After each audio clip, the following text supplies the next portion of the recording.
LangChain is a popular Python library used to build an application. It provides many classes which serve as abstraction for different building blocks. For instance, a LM class, a retriever class, vector class, and so on. It makes switching from one provider to another very easy, as you simply need to replace one subclass by another. Let's imagine you are currently using Pinecone as a vector store, then you want to switch to Qdrant. You just need to replace the Pinecone subclass by the Qdrant subclass and you're done. So that can be a huge time saver, and many people like using LangChain. That being said, there are some inconveniences. It's a very fast changing library, the API is not stable, and the documentation is outdated. You will need to look up the source code to understand what's happening.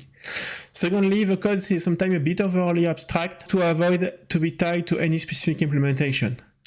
So to conclude, feel free to use LangChain if it's useful for you, but you can also do everything yourself with your own implementation. And now let's see the code where you are using LangChain and FastAPI together.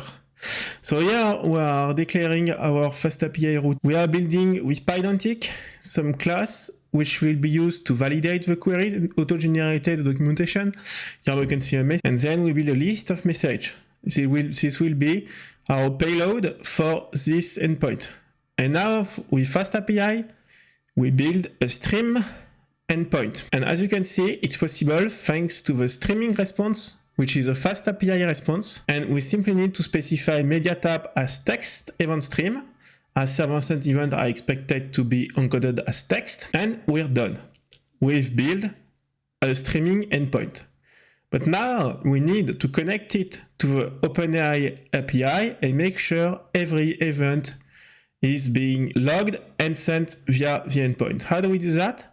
We create with LangChain class a chat instance, and we pass it to the SunCompletion event function. Let's look at the code to understand how it works.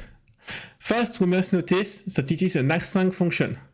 As we are seen in the previous lesson, we want everything to be async. Otherwise, our API will not be performant. Then, we are going to use a very powerful LangChain method, which is aStreamLog.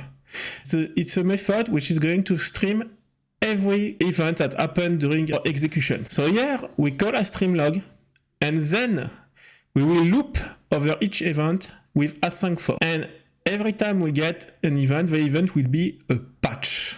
Now, what is a patch? Patch is a format describing the changes over a JSON document. So let's show an example so it's a bit clearer. Here you can see an example document. So it's the JSON. You can see that for the key base, the value is cux. Okay. So let's apply a patch. First patch, you have op for operation, which is replace, path, which is base. So we are modifying the value for this key. And the new value is bool. So we apply the patch and we get, for key base, the new value is bool. So that's the patch. So here we get our patch. We find the ops for operations. We lookup for the operation add, and we find the path stream output. This is what we want. We want the stream text.